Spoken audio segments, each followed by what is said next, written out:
Chris Landry on your radio, Monday edition of the program. Of course, find him at Landry Football. Also, Landry on X, Landry Football, LandryFootball.com. Chris, happy Monday. What's going on? Oh, just draft week. That's all. Ready to get this week over with. Yeah. So, obviously, for consultants like yourself, I know that it's past time. You're ready to move on to something different. But what is kind of, and we've talked about this, but just for those that haven't heard it before, it's always interesting to hear your take because you've been a part of so many of these, internally and of course, with the consulting now. What is going on in camps today, first part of the week until Thursday? Well, the hay's in the barn, really, with the evaluation. What's going on right now is the final meeting. So usually by this past weekend, you set your draft board up, and you've gone through scenarios a little bit, and you'll spend today, tomorrow, Wednesday, and even, a little bit of Thursday, just going through scenarios and you take maybe more breaks than you normally do, and you get on the phone and you try to get a feel for what others might be thinking, who might be people that you think might be interested in moving up or down, or you kind of get a feel for things. So we always like to have everything done before this week was so that you can go through different scenarios. I tell you what else that people may not realize that gets done right now. You spend a lot of time going over the guys that are priority free agents that won't get drafted. So you spend a lot of time going through your guys at the bottom of your draftable board because that becomes very competitive. And so what I always like to do, you meet with coaches and you say, look, these are the guys that we want, but that we won't draft. And what you do is you try to go through, and sometimes you'll sit and break out the film and you have arguments. I like this guy better than that guy. You get them in the right order. And so what I tried to do is I had the coaches and the area scouts call the players like in the 7th round of the draft on Saturday. And basically play good cop, bad cop. It's D-line coach saying, hey, Jacob, I love you. I want to get you drafted, but my no good, GM, we're trying to look at other, I don't know. If we don't, let me tell you what we got. You got a great chance to, earn a starting job here, whatever.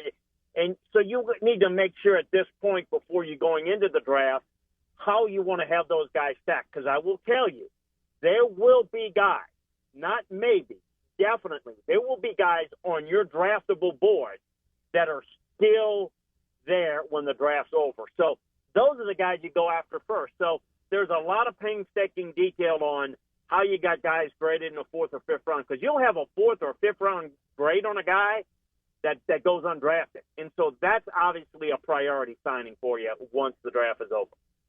Chris Landry talking about the draft. Of course, draft week is here. Monday edition of the program. Find him on X at Landry Football, also LandryFootball.com. Chris, that's interesting to hear that, and I haven't ever thought about it from that perspective of kind of working backwards. So, you kind of know what's going to happen here's round 1, round 2, round 3, maybe round 4, but working backwards. But, when you start talking about, and I can't remember the numbers. I know that studies have been done on what percentage of undrafted free agents make it in the league, make a team, and I'm sure that number is low. But still, those guys after Saturday are, if I hear you correctly, positioning those guys. That is extremely important to these organizations. Absolutely, because just pure numbers, you're going to have more guys signed as undrafted free agents than guys that are drafted in the 6th or 7th round. So that's why more of those guys make the roster than a 6th or 7th round, because it's just more numbers. Sure. You only got, with compensatory picks, you might have 35 to 40, picks in the 6th or 7th round, maybe as much as 42, with compensatory picks. But you got umpteen guys that are signed. You may sign, 6 or 7 linemen, so it's just percentage-wise, you've got a better chance of those guys making it. Here's the other thing. If you've got a good agent, and the agent does their job well, you can convince a undrafted free agent that, this is the best place for you to come, my team, because a good agent's going to have the roster and the depth chart of every team in the league. So they're going to know where their best chance of making a team. So, in other words, I tell players all the time, look, you can get 5,000, 10,000 more from the other guy. You go ahead and get it. But we've got a better chance of making our roster. You know what the 2-year superseded contract for an undrafted free agent is? That's $357,000. So if you want to, haggle over 5,000, go ahead. We're giving you the best chance, and obviously that's where the recruiting part comes in to kind of show them why you would be a good fit. And the agent needs to help the player to understand that. And obviously they've got multiple teams talking to them, so they're trying to get the best of both worlds. Let's go back to the top of the draft. Looks like, there's no doubt Caleb Williams is going to, unless something weird happens, and we know that we have seen some weird stuff before, he will come off the board at number 1. After a full evaluation, is, in your mind, he the best quarterback in this draft? Is that the best move for Chicago that they will likely make? Well, I think that's what they're going to make. Here's what I would say. I think the guy's upside is tremendous. I think he has a lot of natural ability. I have said that I'm a little bit more concerned about him. Not saying he's going to end up being a problem, but you're dealing with someone that comes across to me as very entitled, that he maybe is a little bit more me than we. And so I worry a little bit about there's maybe a potential that, I don't know that I call it a bust factor, but maybe he might not be the best locker room guy. Now, part of that is just accepting today's world. We are very new into the NIL world. And, so a guy like Caleb Williams probably has made as much money at USC than he likely will in his first rookie contract, believe it or not.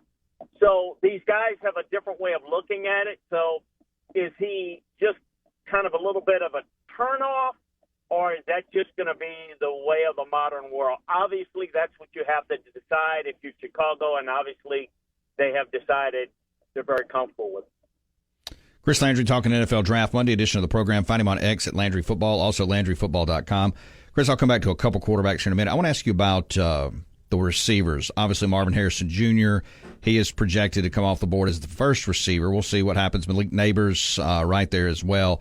Rome Odunze. Who in your mind is the best receiver in this draft? I think Marvin Harrison is great. I think Malik Neighbors is great. I think they're on the very top line. And I am comfortable going either direction of how to stack them, but the same grade. I think Rome Odunze is also in that same group. I'd put him third in that group, but I think all three are going in the top half dozen picks. At least 7 or 8. I mean, I think there's a couple of – I don't see the scenario where let's just say top 10. I'm very comfortable in saying those guys are definitely coming off the board. And before we go to break, Brock Bowers, when you look at him, obviously it looks like he will be a possibly top 10 pick, depending on what you look at. I mean, anywhere from the Jets to the Chargers and some others. Your thoughts on his ability at this level? I think he's got I hate to throw this name around because people will hear it and say, oh, this guy's going to be the next. But he's got Travis Kelce ability. He's got the ability to make plays as a weapon, not a tight end, but a weapon that can line up in different spots formationally and can be a big guy. I think he is, people say he's a luxury pick. I think he's a weapon, and I think you have to put him more in the line of the big receiver, the flex guy, the flex tight end guy, but could also do some things in line. No, I think to me, his ability puts him in the category of the Kittles, of, the Kelce's. I think he has that type of ability. It may take him a little while to get there, but I think he's special.